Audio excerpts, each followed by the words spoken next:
Namo Tassa Bhagavato Arahato Sama Sambuddhassa. Namo Tassa Bhagavato Arahato Sama Sambuddhassa. Namo Tassa Bhagavato Arahato Sama Sambuddhassa.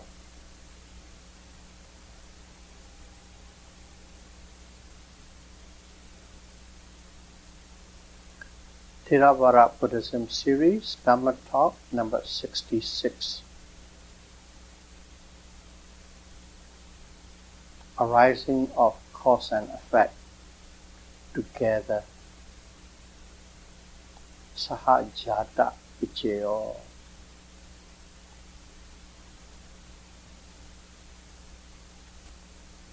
Sahaja is translated as cognizance in English.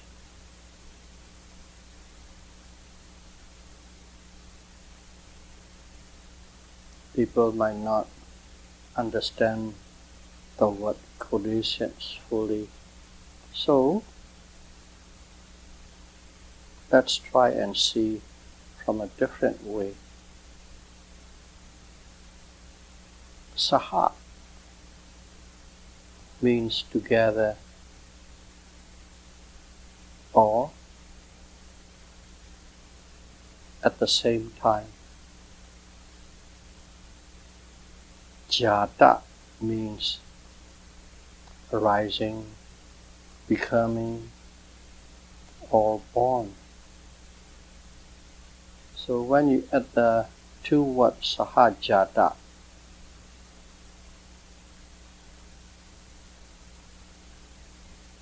it means cause and effect arise at the same time, or they are born at the same time.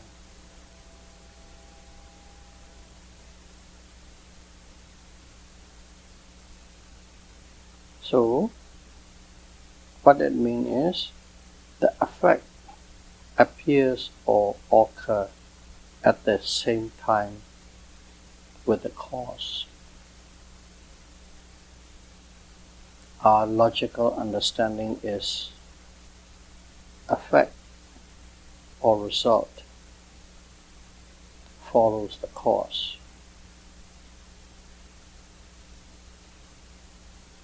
That is based on the intelligence and experience we have. But the Buddha, and only the Buddha, experience and understand that under a specific condition, cause and effect arise together.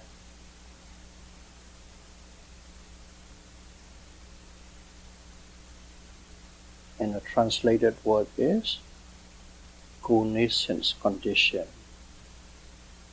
So in the cognizance condition, both mind and matter arise together and they play a critical roles.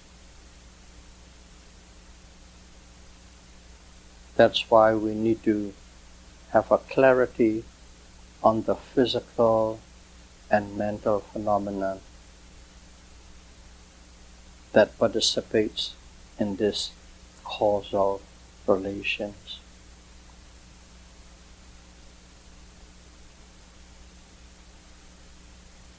First of all, I will recite exactly what it is written in the scripture as Buddha has stated. But cognizance conditions, saha jata vichyo.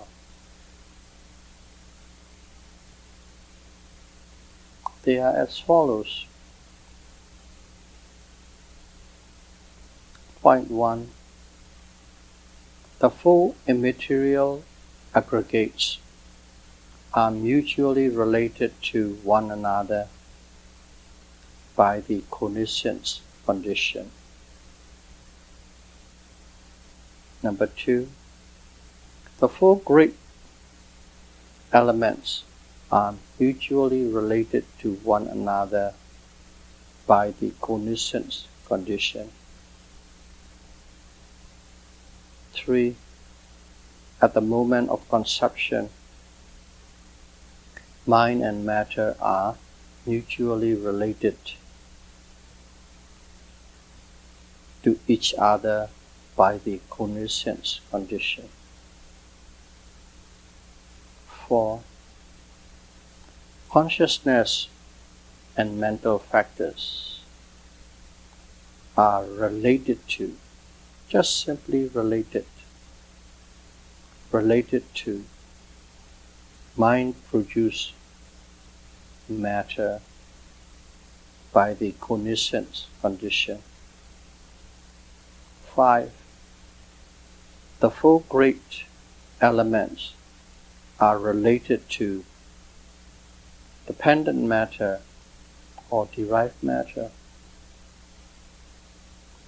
by the cognizance condition. And the sixth and the last point is, material phenomena are sometimes related to the immaterial phenomenon by the cognizance condition.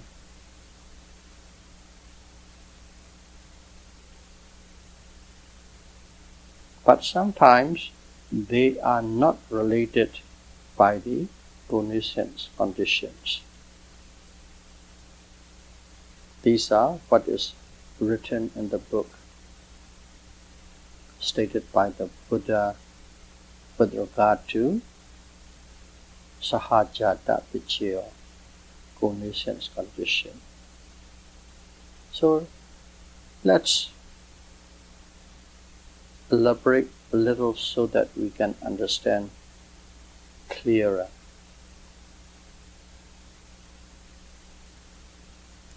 The first point is that four material aggregates, four immaterial aggregates. What does four immaterial aggregates mean? Immaterial aggregates is the same as mental aggregates. So, four immaterial aggregates are the same as four mental aggregates. Or we can simply call it a mind.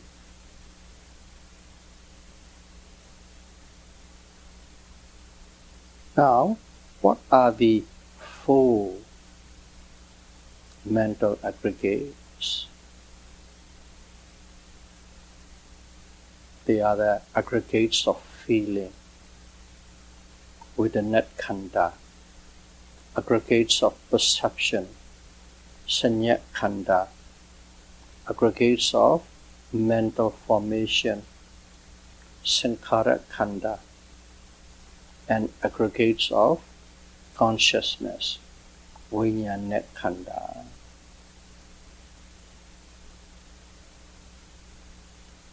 So, these four aggregates, feeling, perception, mental formation, and consciousness, are the four mental aggregates or four immaterial aggregates. They are one and the same. But this can be looked from the another angle so that we have a wider understanding. What are the four immaterial aggregates?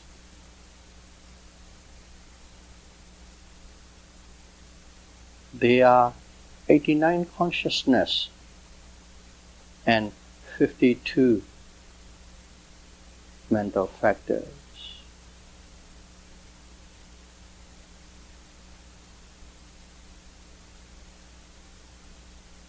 The four groups of aggregate can be also looked from the point of the 89 Cetas and 52 Cetasika.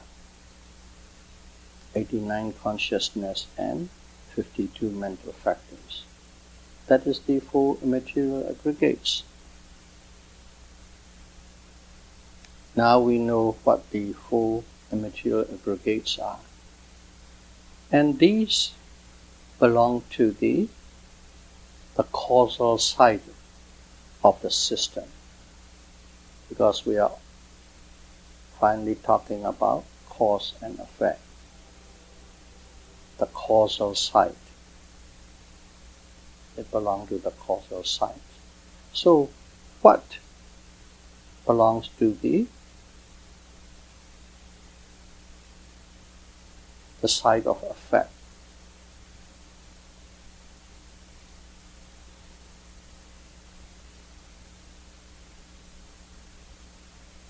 Now, in the statement, we say that the cause and effects are mutually related. Just for reminder, I will recite what is written again in the book from point number 1. The four immaterial aggregates are mutually related to one another by the cognisance condition.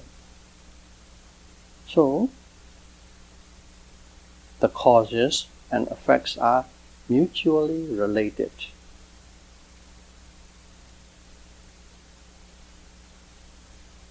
That means the four mental aggregates, or 89 consciousness and 52 mental factors, are also the effect. That's what it means by mutually related. They are the cause and they are also the effect. They belong to the cause side as well as they belong to the effect side. So it becomes a bit confusing.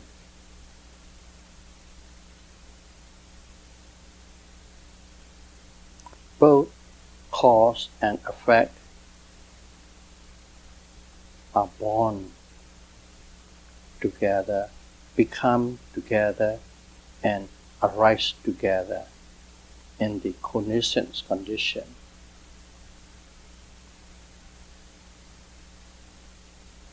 That is one point. And also, these mutually support or mutually related to one another within the same system or domain. Still not clear enough yet.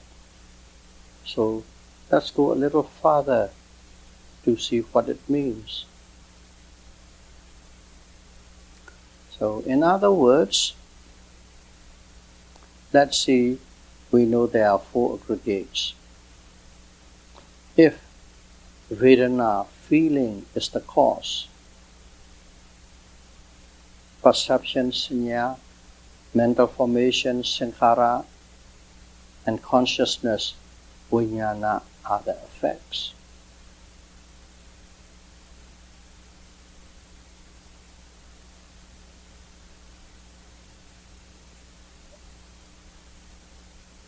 And if perception, sanya, is the cause, feeling, vedana,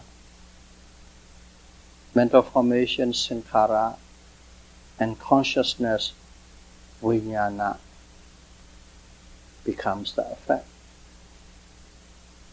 And if mental formation, sankhara, is the cause,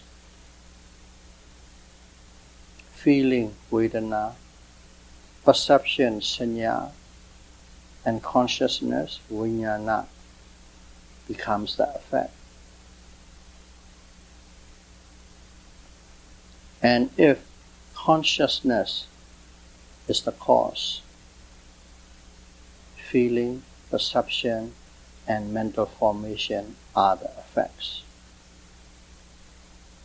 So they can change around, and whichever one is the cause The remaining becomes the effect.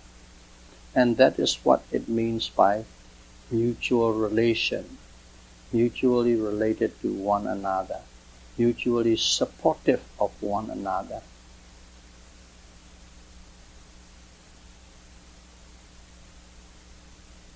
So that is point number 1. So point number 2, I will recite what is written in the book first. The 4 great elements are mutually related to one another by cognisance condition. So first of all, what are the 4 great elements? I think everybody knows. Earth element, wind element, fire element, and water element. Those are the 4 great elements. And these 4 elements arises together and also mutually related or supportive of one another.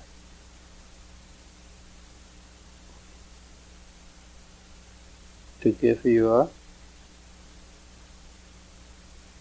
clarity, suppose if earth element is the cause, water, fire, and water element are the effects. If earth and water elements are the cause, fire and wind elements are the effect. If earth and water are the cause, earth, water, and fire are the cause, then the wind is the effect. That's what it means by mutually supported of one another. They always arise together, no exclusion, all included. Those 4 elements cannot be separated. Just look at it from the science point of view. There's a matter atom. It's a substance, an element. And in that atom, proton, neutron, electron, they are spinning. That's a wind element.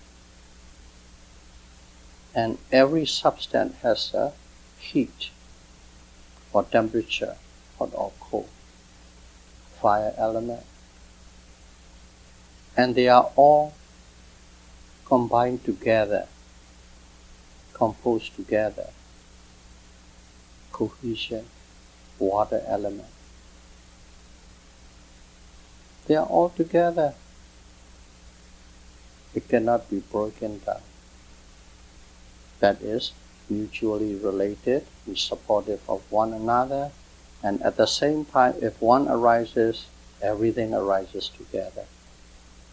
But 1 or 2 or 3 will play a cause role, and 1 or 2 or 3 will be the effects. So it is quite clear when it comes to physical phenomenon to see, because we have understood it from the science. So point number 3, I'll recite the scripture. At the moment of conception, mind and matter are mutually related to each other by cognisance condition.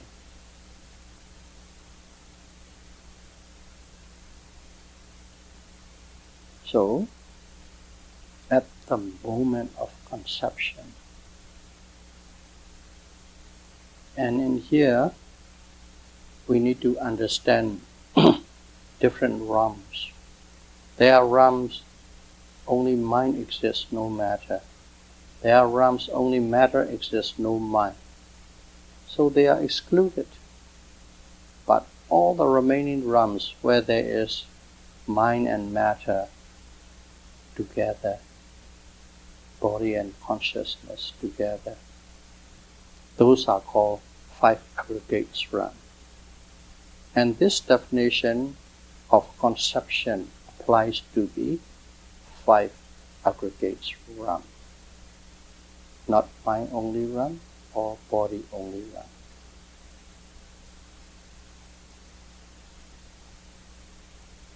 So, in those 5 aggregate realms, mind and matter arise together and are mutually related or supportive of one another. We had explained that in the previous 2, so we won't go further into it. But one point for information purposes, at the point of conception, only 15 mental factors arises and 1 heart-based material arises. Not everything. 15 mental factors and 1 heart base.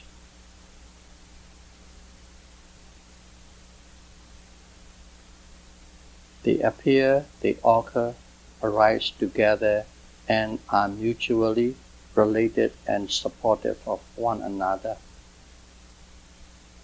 Which means, if they are not supportive of each other, a being is dead. If they work harmoniously, then the being is alive at the point of conception.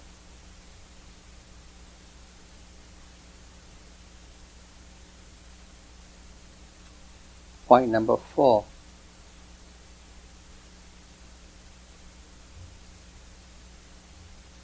In the book it said, consciousness and matter, mental factors, are related to mind-produced matter by the cognisance condition. So in here is, sounds in general, sounds we have heard it, but if you go specific, it's a little different.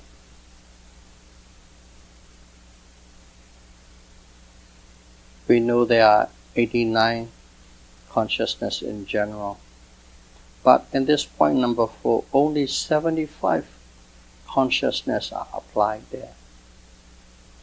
And of course, all 52 mental factors. Those and the mind-made material. Mind-made material. They arise together. Simply arise together.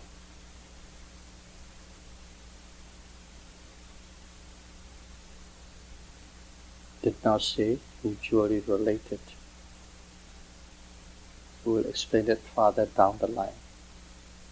Number 5 is the 4 great elements are related to the derived matter or dependent matter by the cognisance condition. There are 28 parts in a rupa. 4, earth, wind, and fire and water are called 4 great elements. And the remaining 24 arise depending on that 4 elements. Without the 4 great elements, the dependent 24 elements cannot arise. So what it means is 4 great elements and 24 dependent material arise together, bond together, become together. But they didn't say it is mutually related in the number 5 as well. Point 6. Material phenomena are sometimes related to immaterial phenomena by the cognisance condition. And sometimes they are not related by the cognizance condition.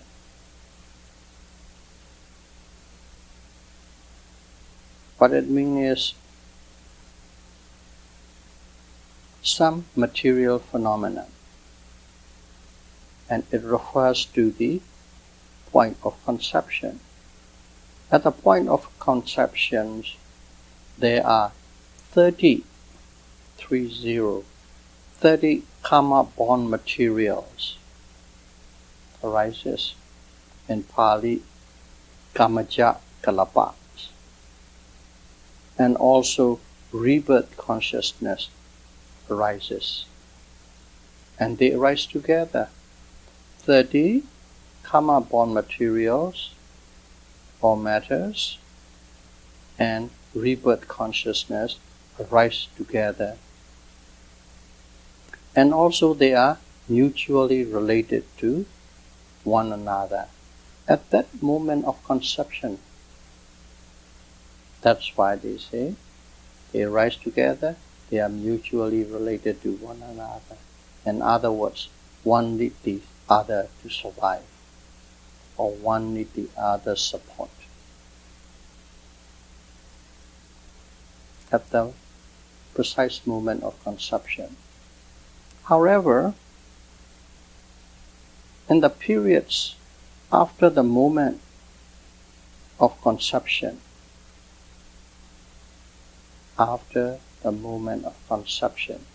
in Pali, Pavutti,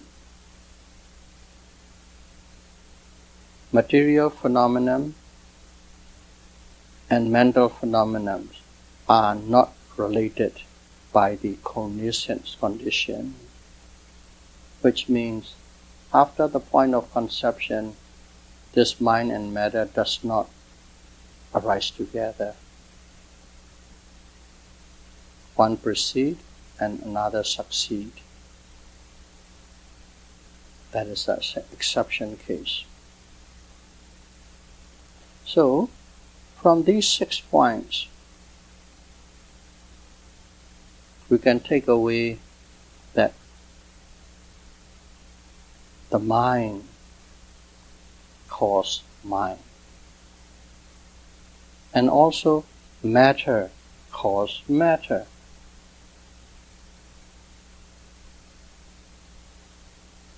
Arise together, mutually supportive.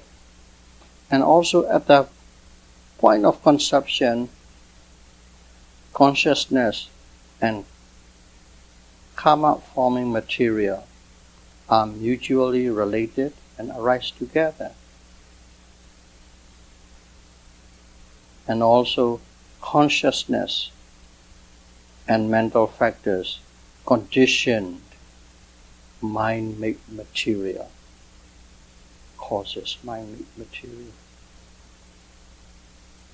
4 great elements arise together with the dependent material. These are the takeaway.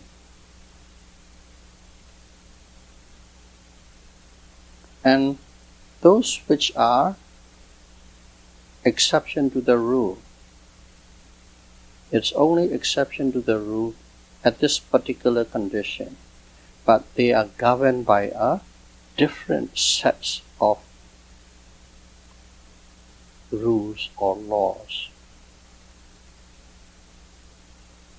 When we discuss different sets of niyama, rules, you will come to understand this.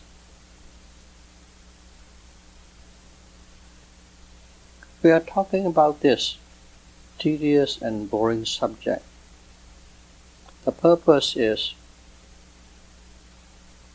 to point out or to show mind and matter operates under a specific mental laws.